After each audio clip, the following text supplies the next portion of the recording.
Hi hello नमस्कार मित्रमैत्रिणींनो, मी सध्या तुम्हा सर्वांचं स्वागत करते साफसफाईच्या आजच्या आपल्या नवीन पॉडकास्टमध्ये. चला तर मग मंडळी, जास्त वेळ वाया न घालवता सुरुवात करूयात आजच्या आपल्या चर्चेला. मंडळी, आज ना आपण एका नवीन जोडप्याबद्दल बोलणार आहोत. ह्या जोडप्याला तुमच्यापैकी 70% लोक तर नक्कीच ओळखत असतील. तर आज ना आपण अशाच एका बालिश कपलबद्दल बोलणार आहोत, ज्यांचं नाव आहे मिस्टर कँडी आणि मिसेस चोमल. इथे पण आली चोमल चोमल चोमल. एकूणच सगळीकडे चोमल नाव असणाऱ्या महिलांना मला तर असं वाटायला लागलं, एकूणच म्हणजे यूट्यूबवरती असलेल्या, हो सगळ्याच नाही, यूट्यूबवरच्या ह्या सगळ्या चोमल नावाच्या बायकांना बिंडोक असतात. जशी आपली ती युरोपवाली झोंबल बोंबल कशी बिंडोक आहे ना, तशीच ही पण चोमल नावाची बाई आहे ना, ती पण बिंडोक आहे. सोबतच ही बालिश पण आहे आणि सेल्फ ऑब्सेस्ड पण आहे. सेल्फ ऑब्सेस्डपणामध्ये हे दोघं नवरा बायकोने एकमेकांना टक्कर द्यायला उभे राहतात. म्हणजे ह्यांच्या व्लॉगद्वारे मला एकूणच असं जाणवलं की हे लोक जे संसार संसार म्हणून दाखवतात ना, ते पाहून मला तर तो संसार कमी आणि भातुकलीचा खेळ जास्त वाटला.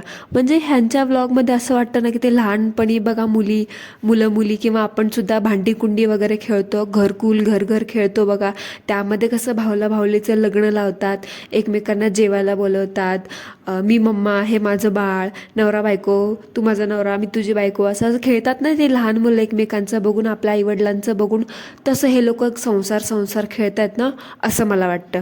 म्हणजे आता त्यात आहे ना भरीसभर ह्या लोकांना एक बाळ पण झाले, म्हणजे ह्या लेकरांना एक बाळ झाले.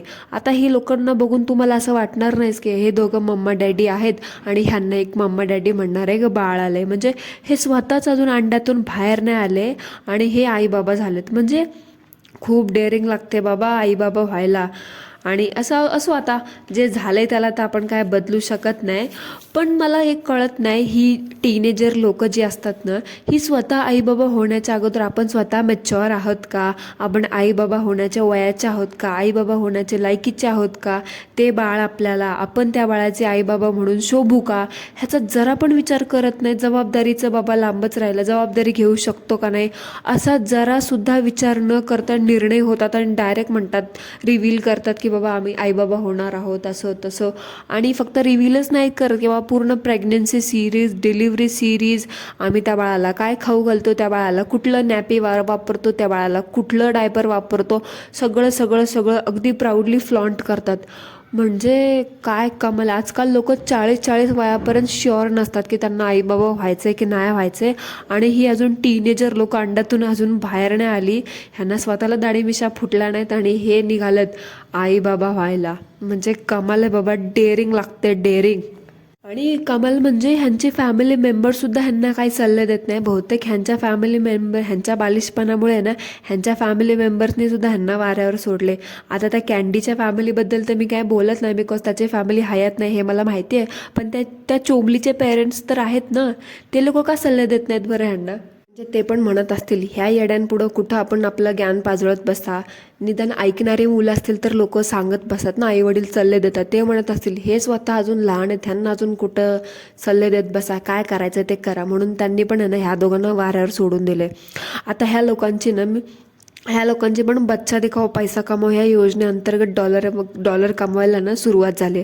म्हणजे लोकांना लहान मुलं बघायला आवडतात ह्याचं ते ह्यांना बरोबर कळलं. म्हणजे ते बाळाचा गोडूला चेहरा, ते तोतलं बोलणं, ते खेळणं, ते हसणं, म्हणजे हे यांना बरोबर कळलं की बाळाचा फोटो लावला की लोक बघायला येतात. तसंच हे लोक ह्याचा पुरेपूर फायदा घेतात. म्हणजे थंबनेलला त्यांच्या त्या बाळाचा फोटो लावतात आणि टायटल पण त्या बाळाच्या नावावरच खपवतात.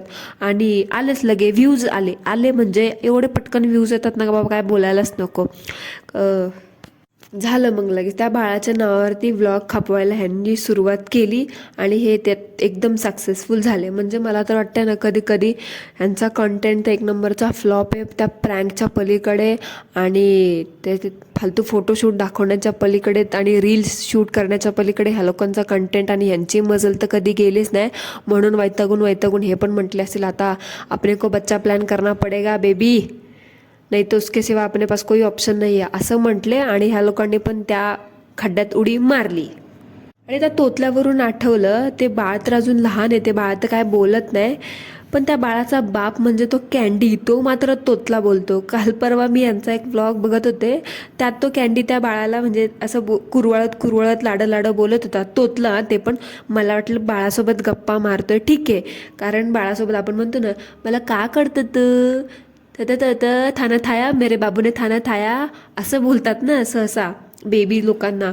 मला पूर्ण व्लॉगमध्ये हा माणूस तोतलाच बोलत होता. देन नंतर मला क्लिक झालं, अरे हा तर मुळातच तोतला आहे. त्यामुळे तो त्या बाळाला पूर्ण व्लॉगमध्ये तसं मेरे बाबूने थाना थाया, मेरे बाबूने थाना थाया असं बोलत होता. त्याच्या त्या तोतल्या बोलण्यामुळे ना त्याचं प्रत्येक संभाषण आहे ना मला असं रिपीट ऐकावं लागलं.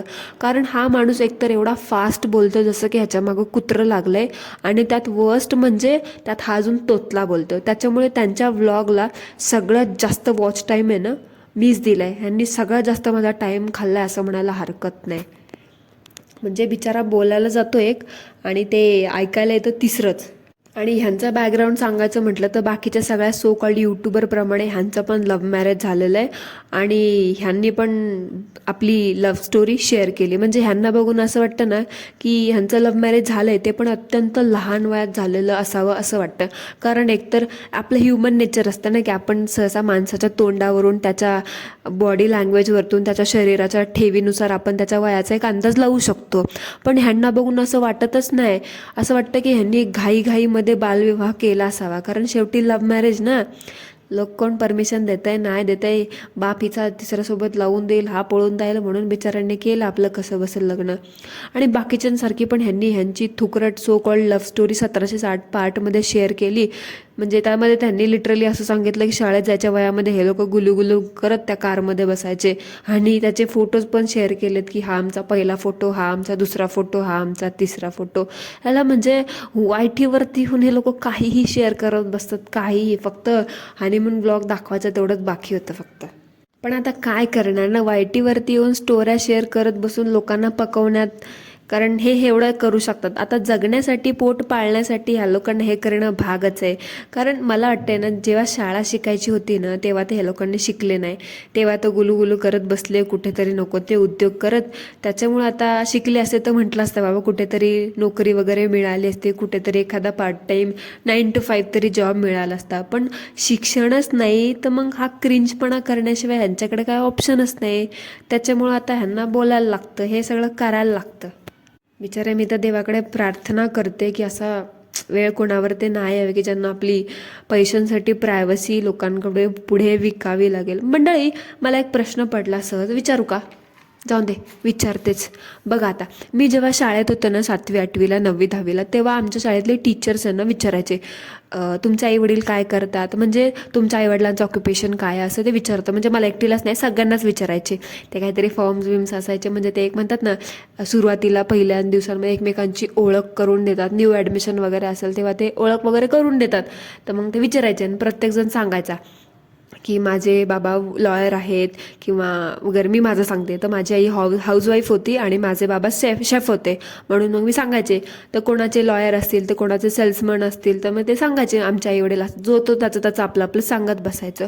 पण मला आता इथे हा प्रश्न असा पडलाय, उद्या ह्या कँडी आणि चोमलच्या मुलाला शाळेत घातलं आणि त्याला त्याच्या टीचर्सने शाळेत विचारलं की तुझे आई बाबा काय करतात, तर तुझ्या आई बाबांचं ऑक्युपेशन काय, तर तो मुलगा काय सांगेल? तो मुलगा असं सांगेल का की माझे आई बाबा डेली व्लॉगर आहेत यूट्यूबवरती, माझी आई इन्स्टावरती रील बनवते आणि माझा बाबा तिला घेऊन आहे ना तिच्यासोबत रील्समध्ये नाचतो, आणि ते दोघं एकमेकांवरती प्रँक व्हिडिओ बनवतात आणि त्यातूनच त्यांची कमाई होते, हेच त्यांचं ऑक्युपेशन आहे. तुम्हाला काय वाटतं मंडळी? कॉमेंट्समध्ये मला नक्की सांगा. आता प्रँकवरून मला आठवलं, ह्या कँडीला आहे ना त्या चोमलवरती प्रँक करायची ना नसती हाऊस मात्र भारी आहे. म्हणजे ह्यांच्या चॅनलवरती तुम्हाला प्रँक हा प्रँक तो प्रँक, हिच्यावर केला प्रँक त्याच्यावर केला प्रँक, असले फालतू विषय दिसतील. म्हणजे प्रँकशिवाय हे लोक कधी पुढे पडालेच नाही. आणि हा माणूस स्वतःला मोठा शाहिद कपूरच समजतो. म्हणजे अख्ख्या व्लॉगमध्ये बिचारा उघडा फिरत असतो, म्हणजे बिना शर्टच फिरत असतो बिचारा. मला कळतच नाही ह्या माणसाला नेमकं काय दाखवायचं असतं काय माहिती. ती चोमली बघते ना कँड्या फेंड्या तुला, तुला, मग बास ना, दुनियाला काय दाखवत असतो रे. आता बाप झालं जरा एका मुलाचं, जरा जबाबदार पुरुषासारखा वाग, जरा कपडे घालायला शिक. का ते पण आता आम्ही सांगायचं कपडे घाल म्हणून. अख्ख्या व्लॉगमध्ये बिचारा भिकाऱ्यागत उघडा फिरत असतो. आता एवढा पैसा छापतोच ना यूट्यूबवरती, तर मग एक शर्ट नाही खरेदी करू शकत का? निव्वळ उघडा फिरत असतो, म्हणजे जरा सुद्धा लाज वाटत नाही का तुम्हाला? असं तुमचे व्लॉग कोण कोण टीनेजर वगैरे बघतात, त्यामुळे मुद्दाम त्यांना असं उघडं फिरून सिड्यूस करायला बघता का तुम्ही लोक? ती चोंबली बघते ना तुला, त्यामुळे ग बस. बिचारी नुसतं ती तर बाबा कुठल्या जगातून आली आहे काय माहिती, ती तर बाई जीव तोडून क्यूट बनण्याचा नको तो प्रयत्न करत असतो. म्हणजे तिचा ना अट्टहास असतो क्यूट बनण्याचा. म्हणजे उगाच नाकाला आळेपिळे द्यायचे, पापण्या अशा झटकायच्या, नको ते इशारे उशारे करायचे, मुद्दाम ते केस झटकायचे, मोबाईल हातात घ्यायचा आणि लिपसिंग करायचं ठरलेलं आहे. हिचं एक कॅरेक्टर लिपसिंग करायचं ठरलेलं. आणि असं ए भीगी भीगी यादे ते करताना ते तोंड ते असं वाकडं करायचं, ते डोळे परासे ते बोम्बास्टिक साईड आयस असं करत करत एक्सप्रेशन द्यायचे. अगं बाई कशासाठी तो अट्टहास? म्हणजे या लोकांना प्रूफ काय करायचं असतं ना, मला हे कळतच नाही. झालं आता आई झालीस तू, आता एक मम्मा झालीस आणि तुझा तो नवरा एक बाप झालाय, संपला आता. क्यूटनेस ओव्हरलोडेड काय, आता एंड झालाय तिथे क्यूटनेसचा. त्यामुळे हे फालतू चाळे ना करणं बंद करा. आणि हद्द तेव्हा पार होते जेव्हा हा कॅन्ड्या त्या चोंबलीला म्हणतो, माझी बेबी संतूर मम्मा आहे, संतूर मम्मा झाली आता ही संतूर मम्मा. बापरे, मला तर हसायलाच आला ते संतूर मम्मा ऐकल्यावरती. म्हणजे आता बालवयात लेकरं झाल्यावरती ती बारीक दिसणारच ना, आणि त्यात ती स्वतःच लहान, ती स्वतःच अशी काटकुळी आहे, काळी मिडी. हवा आली तर ती उडून जाण्यासारखी बाई, आणि त्यात ती एका बाळाची आई झाली आहे, तर मग त्या ऑफकोर्स ती बारीक दिसणारच ना. तिला ते बाळ शोभणं तर सोडा, लोक तिला ते आई म्हणणं पण हे करणार नाहीत, त्यांना ते पचणार नाही. ते म्हणतील याला खरंच तुम्ही आई आहात का? आता त्यांना डाऊट येईल की हे बाळ नेमकं कोणाचे. बघा उद्या चालून लोक म्हणतील याला धरून बिरून आणलं काय कोणाचं बाळ, असं म्हणून हे म्हणजे झालं. आणि बोलतो संतूर मम्मा. बालिश बुद्धी स्वतः मोठे व्हा अगोदर, तेव्हा ते तुम्हाला लेकरं शोभतील. आणि म्हणे संतूर व्हा. बालवयात बाळ झाले, लेकरं झाले, बालविवाह झाल्यावरती संतूर मम्मा होणार नाही तर काय होणार मग? 35-40च्या वयामध्ये बाळं करून दाखवा मग संतूर मम्मा होऊन, तेव्हा तुम्हाला मानू म्हणे संतूर मम्मा आणि संतूर डॅडा आले मोठे संतूर मम्मा बनणारे. ह्यांच्या त्या कॅन्ड्याचे प्रँक्स पाहिलेत का मंडळी तुम्ही? बिचारे तर प्रँकमध्ये त्या चोंबलीची ॲक्टिंग तुम्ही बघितली का? तिची तर बाबा नेक्स्ट लेवल असते. काय ते थुकरट प्रँक असतात आणि काय ती ॲक्टिंग बाबा, ते बघून आहे ना माझ्या मेंदूला हागवून लागायचीच बाकी होती. म्हणजे लिटरली, म्हणजे त्या कॅन्डीने ना त्याचा तो ॲक्सिडेंट झाला, त्या दुखापत केलेल्याचा काय प्रँक बिंक बनवला आणि काय ते स्क्रिप्ट वगैरे लिहिली होती ना बाबा ते. आणि त्या प्रँकचं मेन कॅरेक्टर आहे ना ही चोंबली होती. म्हणजे तसा तो एक्झिक्यूट केला तो त्यांनी प्लॅन, पण त्यातली त्याची ॲक्टिंग काय त्याला जमली नाही. म्हणजे त्याची ती ॲक्टिंग बघून आहे ना असं वाटत होतं ह्या माणसाला रात्रभर फ्रीजरमध्ये ठेवलाय आणि सकाळ सकाळ बाहेर काढलाय, त्यामुळे तो असा आखडून चालतोय असं का वाटत होतं. आणि असा तो बिचारा चालत होता, म्हणजे लागलाय एका पायाला आणि लंगडतोय दुसऱ्याच पायाने. अरे काय करना क्या चाहते हो बे, असं झालं होतं ते. म्हणजे त्याचं ते थोबाड आणि त्याचं ते दगडागतचं आखडलेलं शरीर बघून आहे ना कळत होतं की बिचारा काय करतो ते, काय उद्योग करतो ते. ह्याचं शरीर बघून तर हॅगवल लागवणारीच ॲक्टिंग होती बिचाराची. कसे लोक आपला लाईफ पार्टनर चूज करतात ना, म्हणजे कमाल वाटते. एक नंबरचे फालतू आणि थुकरट स्क्रिप्टेड प्रँक असतात आणि त्यातली ती ॲक्टिंग तर बाबा एकदम बकवास असते. सगळ्यात भारी ॲक्टिंग तर त्या चोंबलीची आहे. म्हणजे तो कॅन्ड्या कॉल करून सांगतो की बाबा माझा ॲक्सिडेंट झाला आहे, मला खूप लागलं आहे, असं तसं. ही बाई कॉलवर सगळं ऐकते आणि पाठवून ते सगळं रेकॉर्ड होतं आहे, ऐकते. आणि घरी यायची ही बाई, त्या कॅन्ड्या घरी यायची वाट बघते, तोपर्यंत हिला कॉलवरती सगळं ऐकून बिकून हिला चक्कर बिक्कर येत नाही. तो कॅन्ड्या त्याचं ते पट्टी बिट्टी लावून ते सगळं ॲक्टिंग बिक्टिंग सगळं तयार होऊन जेव्हा घरी येतो ना, तेव्हा त्याला बघून हिला चक्कर येते. म्हणजे कॉल येईपर्यंत चक्कर बिक्कर येत नाही, हिला शॉक बसत नाही. जेव्हा तो घरी येतो नाटक करत, तेव्हा हिला चक्कर येते. आणि चक्कर येऊन पडते कुठे? सोफ्यावरती. इतर कुठे पडत नाही, सोफ्यावरतीच चक्कर येऊन पडते. म्हणजे ॲक्टिंग बघा, ॲक्टिंग काय तो सिक्स सेन्स असतो ना, म्हणजे कमाल असते बाबा. एवढ्या मोठ्या प्रसंगाला कसं काय हे लोक असं फेस करतात ना, म्हणजे मला काय बोलावं ना कळतच नाही. आणि मंडळी, हा प्रँक कधी करण्यात आला हे जर मी तुम्हाला सांगितलं ना, तुमचं डोकं ना असं आऊट होईल. म्हणजे बघा, त्या चोंबलीने ना नेमकंच तिच्या बाळाला जन्म दिला होता आणि बाळाला जन्म दिल्यानंतर महिन्याभराने हा प्रँक तिच्यावरती त्या कॅन्ड्याने केला होता. म्हणजे विचार करा आता काय लेवल आहे ह्या लोकांची आणि विचार करण्याची काय यांची क्षमता आहे. ती बाई, ती आई म्हणणारी ती चोमली आत्ताच एवढ्या मोठ्या प्रसंगातला तोंड देऊन सुखरूप बाहेर आली आहे. ते बाळसुद्धा व्यवस्थित आहे, बाहेर आलं व्यवस्थित छान छान.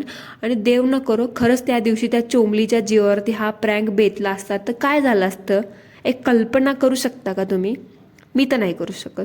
हा कॅन्डा फॅन्डा तर कधी करू शकत नाही, कारण तेवढी त्याची कुवतच नाही. बालिश बुद्धी अजून अंड्याच्या बाहेरच आला नाही, नुसता दाढी वाढवून बसलाय बोकडागत. डोकं तर काय अजून त्याचं अंड्यातच आहे, त्याला तर काय अक्कलच नाही. त्याच्या थोबाडावरून आणि त्याच्या त्या वागण्या बोलण्यावरतून कळतं की ह्याची लेवल काय असावी आणि ह्याचं विचार करण्याची क्षमता काय असेल. त्यामुळे त्या माणसाकडून हे सगळं एक्सपेक्ट करणं तर बाबा चुकीचंच आहे. म्हणजे तुम्ही लोक प्रँक बिंक करताना जरासुद्धा विचार करत नाहीत का? तुम्ही लोक एवढे बालिश आणि एवढे अडाणी आहात ना की तुम्हाला एखाद्या गोष्टीच्या परिणामाची जाणीव आहे हे तुम्हाला कळतच नाही, आहे असं तुम्ही दाखवतच नाही. म्हणजे ह्या सगळ्या तमाशामध्ये त्या चोमलीच्या आईवडील पण काय बोलत नाही ना, ह्याची तर मला अजून जास्त कमाल वाटते. म्हणजे त्याच्या ठिकाणी दुसरे कोणते आईवडील असते ना, सगळ्यात आधी त्या कॅन्ड्याच्या 2 कानशिलात लावल्या असत्या आणि नंतर तो कॅमेरा नेऊन पेटवला असता धडाधड गॅसवरती. पण काय ते पण तसलेच बालिश बालिश जावाच्या प्रँकमध्ये बालिश सासू सासरे सहभागी. म्हणजे मला ना लेवलच कळत नाही ह्या लोकांची. उद्या त्या असले जीवघेणे प्रँक आहे ना त्या छोट्या बाळावरती करायला पण हे लोक कमी करणार नाहीत. आता ह्याच्यावरतूनच समजून घ्या की ह्या बालिश लोकांना काय म्हणायचं. आणि वरतून म्हणतात की आम्ही संतूर मम्मा आणि संतूर डॅडा. आता काय चाटायचं काय ह्यांच्या संतूर मम्मा डॅडापणाला आता. बघा मंडळी, सो हा आपला फर्स्ट पार्ट होता ह्या कपलवरती. सो ह्यांच्यावरती सेकंड पार्ट आपण लवकरच बनवू. सो मंडळी, that's it for today. I hope तुम्हाला आजचा आपला पॉडकास्ट आवडला असेल किंवा कसा वाटला मला कॉमेंटमध्ये नक्की सांगा. भेटूया पुन्हा एकदा एका नवीन पॉडकास्टसोबत. तोपर्यंत ॲज ऑलवेज सर्वांनी काय करायचं ते करा. Thank you so much. धन्यवाद.